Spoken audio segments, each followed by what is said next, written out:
Wapendwa baba zangu, wapendwa mama zangu, wapendwa kaka zangu, wapendwa dada zangu, Karumuna na Kanyanya zomkama murungi ogude bona.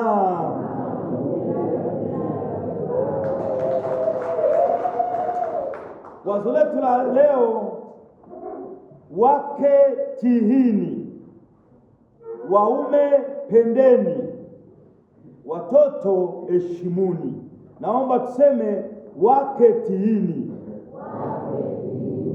waume pendeni, watoto heshimuni. Wanawake mna mtihani. Mtihani unaopewa na Mungu ni kutii, ndio mtihani wenu. Lakini wanaume wana mtihani. Mtihani walionao ni kupenda. Na watoto wana mtihani ulionao ni kuheshimu. Kuna hadithi kuhusu maisha ya mbinguni. Ilikuwa ni tukio la kuingia mbinguni. Mtakatifu Petro aliwaongoza wanaoingia mbinguni. Akasema wanaume wanaotawaliwa na wake zao wasimame foreign art. Wanaume wanaotawaliwa na wake zao wawe kwenye foreign art. Na wanaume wasiotawaliwa na wake zao wawe foreign B. Ilikuwa ni kasheshe. Kwenye foreign A walikuwepo wanaume 157. Yaani wanaotawaliwa na wake zao. Kwenye foreign B alikuwepo mwanaume mmoja. Petro akamuuliza, wewe mbona umejipanga huku utawaliwi na mke wako? Akasema hapana, mke wangu na ameniambia nije upande huu. Kumbe na yeye alikuwa bado anatawaliwa. Sasa swala si kutawaliwa. Tunaelewana? Tunaposema wake watiini, inakutwa katika mstari wa 22 wa Efeso sura ya 5 mstari wa 22. Lakini mstari unaotangulia unasema hivi: tihini ninyi kwa ninyi katika kumcha Kristo. Tunaposema wanawake wawatii waume, hatumaanishi wanyanyaswe, hatumaanishi wafanye watumwa. Hapana, hatumaanishi hivyo. Tunachomaanisha ni hiki, kwamba ni kujipanga chini kwa hiari, kuweka mpangilio wa ushirikiano. Neno kutii linalotumika kwa Kigiriki ni ipotaso. Naomba turudie ipotaso. Turudie tena ipotaso. Leo utaongea Kigiriki. Hilo neno halimaanishi kunyanyasa, halimaanishi kufanya mtumwa, halimaanishi kulazimishwa. Yaani ni kujipanga chini kwa hiari, kuwa na ushirikiano. Kwa hiyo tunaposema wake watiini waume zenu, kuna mambo matatu. Jambo la kwanza ni ushirikiano. Jambo la pili ni heshima. Heshima ni muhimu sana. Na jambo la tatu ni imani, trust. Kwa hiyo naomba nianze na heshima. Waya tuna methali inasema amakumi na netitware. Naomba tuseme amakumi na netitware. Yaani jambo ambalo mwanaume anataka ni heshima. Mpe heshima. Unaweza ukafanya mambo yote mazuri, lakini usipompa heshima ni bure kabisa. Mwambie jirani yako mpe heshima. Naomba mtingise, unamgusa, unasema mpe heshima kidogo. Labda kama ni mzee huyo mheshima. Mtakatifu Yohane Krizostomo anasema Paulo hakumfanya mke mtumwa wa mume, bali alimfanya mshirika wa upendo. Niliwaambia wanaume kwa wanawake na wanaume kwenye semina wataje changamoto za ndoa. Kwenye karatasi moja mwanamume aliandika hivi: kwa sasa mke wangu amepunguza heshima kwangu, jambo ambalo si zuri kwa ndoa. Amesema ni changamoto. Ukipunguza heshima ni changamoto. Kuna mwanamke na mwanaume walikuwa wanafanya sherehe maadhimisho ya miaka 60 ya ndoa. Mmoja aliulizwa, ni nini kinachokufanya upendo uwe wa moto moto mpaka hii miaka 60? Mwanaume alijibu, mwangalie mke wangu ni mzuri ndani na nje, kwa nini hutaki kuwa na mtu mwingine? Kwa uhalisia mke alikuwa na sura ya kawaida, alikuwa na unene kidogo, uso wake ulikuwa umeanza kuchoka, alianza kuwa na mifunyo, lakini meno yake yalionyesha athari za miaka mingi, alianza kuwa na mapengo mengi, lakini alikuwa amevalia kwa nadhifu, nywele zake zilikuwa zimepangwa vizuri, na alikuwa na perfume na harufu ya kuvutia. Yaani kwa ufupi alikuwa anajiheshimu. Meno yameisha toka, lakini baada na jiheshimu, navaa vizuri, hichi kazi migendele. Hilo mume wake lilimpa kumpenda sana, alikuwa anajiheshimu. Abona nyina yako ziratebya dugirema ibikafaki. Ukiona mtu akiona mama yake ameshazeeka, anasema hii mahali iliharibika tu, lakini alikuwa bado anavutia. Lakini kujiweka vizuri, kila mtu anaweza kufanya hilo. Kwa hiyo kujiheshimu ni jambo muhimu sana, na ukijiheshimu watakuheshimu. Lakini jambo lingine muhimu ni ushirikiano. Kutii inamaanisha ushirikiano. Mpe mwanamume ushirikiano. Na ushirikiano naomba nitaje moja, muwe na sauti moja katika kulea watoto. Mwambie jirani yako muwe na sauti moja katika kulea watoto. Wakati mwingine kuna wanawake ambao wanabembeleza watoto mno. Anasema ngoja baba yenu waje. Utafikiri baba ni simba, utafikiri baba ni chui. Sasa usigombanishe watoto na baba yao. Yaani wanakuwa wanafikiria baba hawapendi. Muwe na sauti moja ya malezi, sauti moja ya malezi.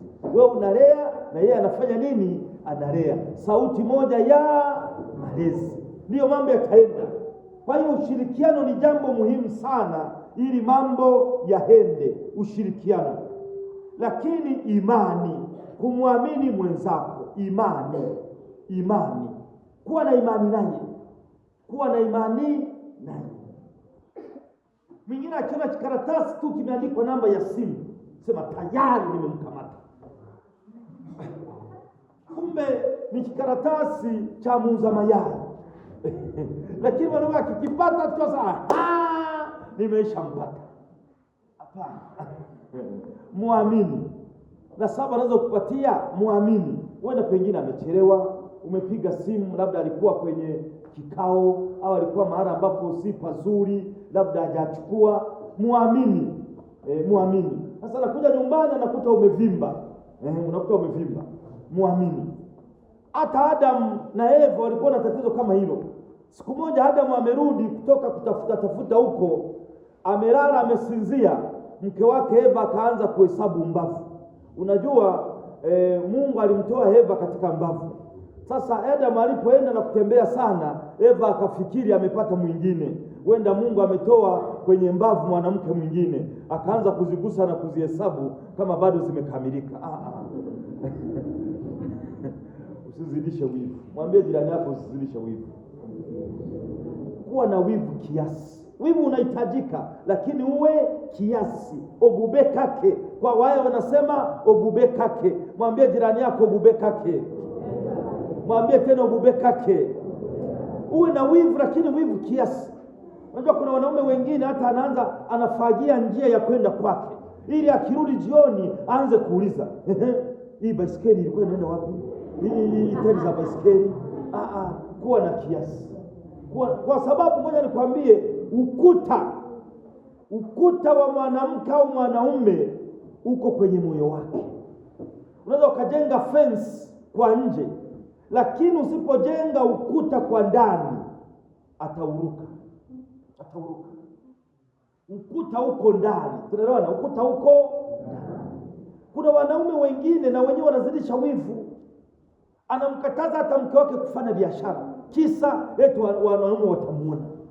Yaani mnahitaji matunzo, mnahitaji pesa hata kucheza. umri unaenda, umeoa mwanamke wako ana nguvu za kufanya kazi, wewe ni kumwekea vizingiti, usiende huku, usiende kulio, watakuona. Wenda shida ziko kwako. Na ukiona wanaume wa namna hiyo, anafikiria anavyovifanya ndivyo na yeye huyu atavifanya. Wacha mke wako akiwa na nguvu, achakalika, alete pesa na yeye. Sasa akianza kuzeeka ndio unagundua kwamba mlichelewa. Wacha atafute pesa. Unamwekea vigingi, hawezi kwenda Mandela kufanya kazi, hawezi. Lakini na mke lazima yeye ajiweke sawa. Yeye lazima ajiweke sawa. Hakikisha unavyovaa unampendeza mume wako. Unaelewana? Unampendeza mume wako. Ili usije ukaleta maswali ya kujiuliza. Usifanye maswali, kitu cha kufanya mwenzako aweke alama ya kujiuliza. Kwa hiyo mkianza kufanya biashara, fanya biashara, lakini hakikisha uwekewe alama ya wateja wachangamkie, lakini wachangamkie kwa namna moja. Usiweke alama ya kuuliza. Wateja wanakuja, wanasimama. Akija mteja mwingine, kaa. Kwanza unahudumia wote ili waondoke. Huyu amekuja wa kwanza, ndio unamhudumia wa mwisho kusudi upate nafasi ya kuongea naye. Hapana. Unafanya wateja wengine wangoje, unawasubirisha. Yaani wewe unahitaji nini? Lakini huyu ametoa hoda akiwa wa kwanza, lakini unamsubirisha kusudi mpate kufanya nini? Kuongea. Usifanye kitu cha mtu kuweka alama ya kujiuliza.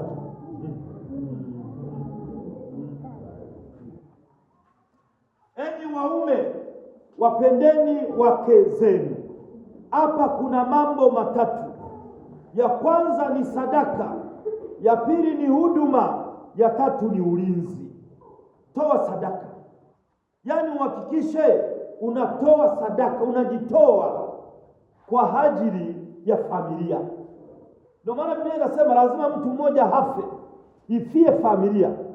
Ifie familia. Toa sadaka, jitoe.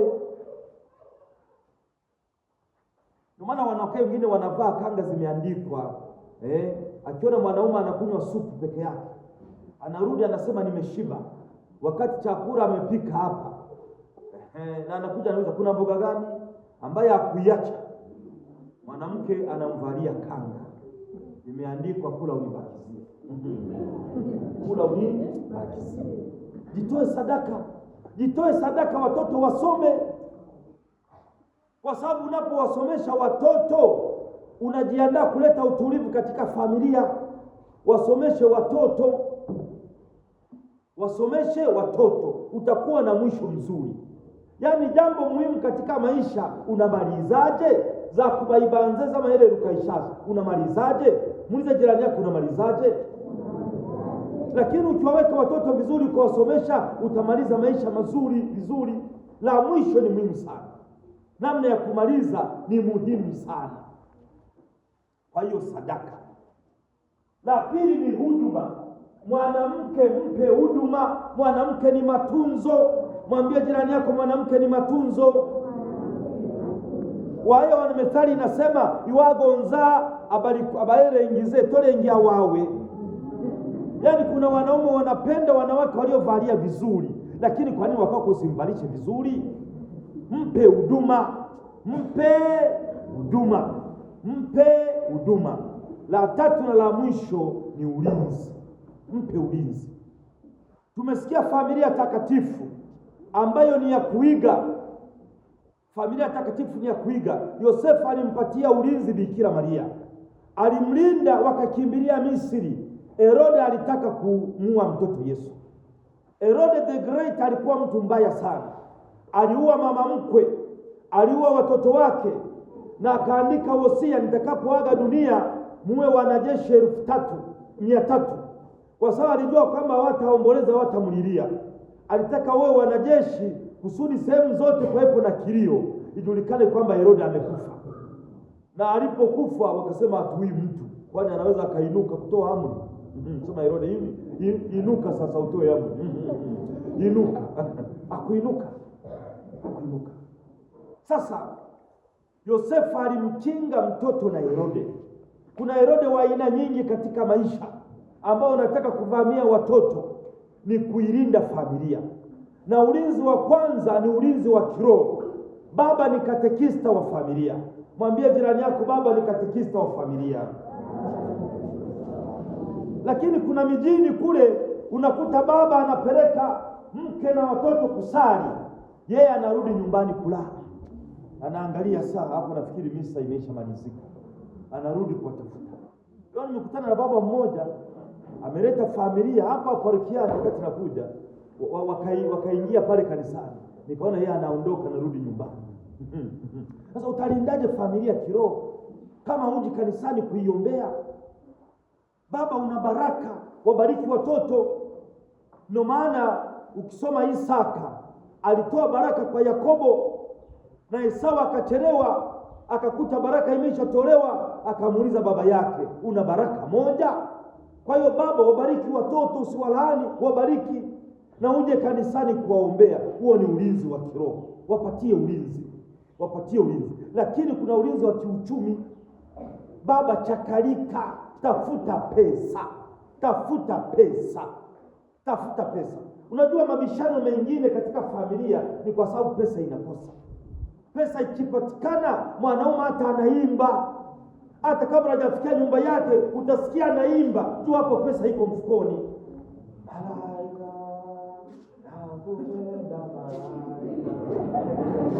Hapo pesa ipo.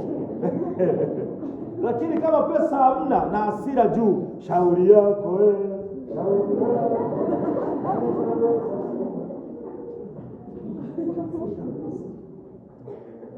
Tafuta pesa. Watoto heshimuni. Watoto wana changamoto ya kuheshimu. Familia takatifu ni mfano wa kuigwa, wa heshima, wa utii, wa sadaka na upendo. Lakini Yesu Kristo alikuwa ni Mungu mtu, aliheshimu. Yosefu alimheshimu, na Bikira Maria alimheshimu. Kuna baba mmoja aliingia kwenye daradara, katoto kakatangulia, kakapata siti. Baba alipoingia akapata mahali pa kukaa, akashikilia bomba. Katoto kakatoka kasema, baba njoo uketi, njoo uketi hapa. Watu wakasema, huyu mtoto ana mizizi, ana mizizi ya heshima, ana mizizi ya heshima. Lakini katika familia nyingi unaweza ukakuta watoto hawafundishi vizuri heshima, hata namna ya kusalimia. Unakuta mtoto anapokutana na mtu mkubwa ni kwenda kasi, shika, hata shikama haitoki, ni shika. Yaani inabidi usimame, utoe heshima, shikamo. Hapa kanisani ningewauliza watoto, nani wameamka asubuhi na kuwasalimu wazazi? Na naomba mnyoshe mkono kama umeamka asubuhi. Useme uongo, tuko mbele ya madhabahu, Mungu anakuona. Naomba watoto walioamka wakasalimu wazazi wainue mikono. Useme ukweli. Unaona wengine wale waliosalimu wazazi achusha. Naomba mwafundishe watoto kuamka na kusalimu. Sasa mimi sitaki kuambia watu wazima wainue mikono, wanawake waliosalimia waume zao asubuhi. Sasa tukaona vitu vya ajabu. Sitaki watu wazima wainue mikono. Unaweza ukakuta watu wameondoka hivi na kuja kanisani, hakuna cha salamu, hakuna cha nini. Watu wakishakaa pamoja vitu vingine wanasahau. Ningewauliza leo hii, wanawake ambao wamesalimu waume zao au waume zao ambao wamesalimu wanawake, tutaona vioja ni wachache mno. Ni kweli si kweli? Heshima. Nyie watoto heshimuni. Kuna mtoto mmoja, walikuja wageni wengi wakaketi. akabaki kiti kimoja. Wageni wakamwambia mtoto, wewe si uketi? Mtoto akasema hapana, hiki ni kiti cha baba, hiki ni kiti cha baba, sio zikakalia kiti cha baba. Lazima kuwepo na kiti cha baba, heshima. Tunaelewana? Sio kwamba ni kujifanya, lazima kuwepo na kiti cha baba. Mimi kuna wageni wakija, kuna kiti anakaa paroko msaidizi, nasema usikae hapa, hata kama paroko msaidizi, hiki ni kiti cha paroko msaidizi. Na mimi na cha kwangu ambapo nilikaa miaka 7 pale mezani kuna kiti cha paroko. Ni heshima, ni heshima. Mimi napoenda kuwatembelea watu waga nauliza, wasema father keti, nasema hapana, kiti cha mwenye nyumba kiko wapi? Nikisikalie kiti cha mwenye nyumba. Ni vitu vidogo lakini vinafundisha heshima. Palikuwa Profesa Mbunda, nikiwa mkuu wa chuo kishiriki cha Ajuko Songea. Profesa Mbunda alikuwa na miaka 80 na kila asubuhi alikuwa na gonga hodi kwenye ofisi ya mkuu wa chuo pale kishiriki, nilikuwa mimi. Anasema shikamoo mfana. Akasema baba, naomba tusalimiane tumsifu Yesu Kristo. Wewe una miaka 80 na sasa nikujibu marahaba. Nikasema bwana, wewe sio unanisalimu shikamoo? Akasema mimi father nasalimu ofisi. Nasalimu ofisi. Kama alikuwa anasema nakisalimu kiti ulichokikalia hicho, ingawa umri haujafika pale, lakini nasalimu kiti. Naomba katika maisha heshimu kiti ili mambo yaende. Mwanamke heshimu kiti, watoto heshimu kiti, mgeni heshimu kiti, shemeji heshimu kiti. Mashemeji wana mambo. Heshimu kiti. Wake tiini, waume pendeni, watoto heshimuni. Tumsifu Yesu Kristo.